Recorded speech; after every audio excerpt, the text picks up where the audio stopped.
आज हम आपको एक पारिवारिक कहानी सुनाते हैं। कहानी को पूरा सुनिए। अगर कहानी अच्छी लगे तो प्लीज़ चैनल को सब्सक्राइब और वीडियो को लाइक ज़रूर करना, क्योंकि आपका एक लाइक हमारे उत्साह को बढ़ाता है और हमें आगे ऐसी वीडियो बनाने के लिए प्रोत्साहित करता है। एक परिवार में दो बेटे और दोनों ही बेटों की शादियां हो चुकी थीं और उनके साथ उनकी माँ रहती थी।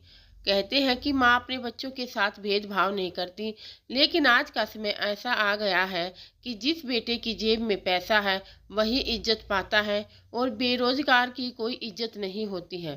तो यहाँ पर भी माँ के दो जो बेटे थे उन दोनों का ही नाम, बड़े का मोनू और छोटे का सोनू था।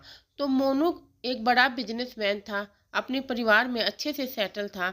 तो माँ मोनू और उसकी बहू की बड़ी इज्जत करती थी, जबकि सोनू सोनू और उसकी बहू की कमियां निकालती रहती और उनके साथ झगड़े का कोई न कोई कारण ढूंढती रहती थी।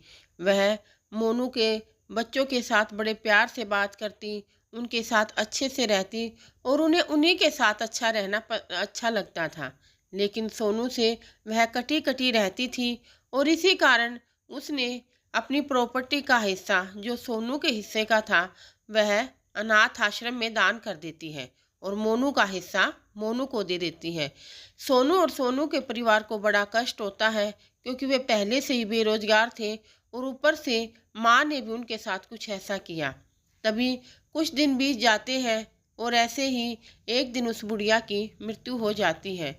वह जैसे ही यमदूत उसको लेकर जाते हैं तो यमराज के पास जाती है तो उसे कहते हैं कि इस बुढ़िया को नर्क में लेकर जाओ। बुढ़िया जोर जोर से चिल्लाना शुरू करती है कि मैंने तो बहुत सारी प्रॉपर्टी दान में की है और दान करने वाला व्यक्ति कैसे नर्क में जा सकता है।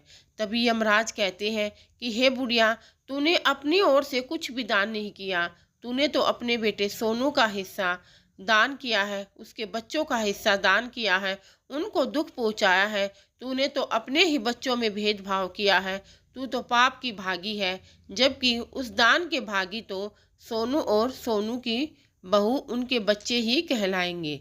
इस पर बुढ़िया जोर जोर से रोने लगती है, चिल्लाने लगती है और अपने कर्मों पर पछताती है। लेकिन अब पछताने से क्या होता है, अब उसके हाथ में कुछ भी नहीं था। अगर आपको यह कहानी पसंद आई तो प्लीज़ चैनल को सब्सक्राइब, शेयर और वीडियो को लाइक करना।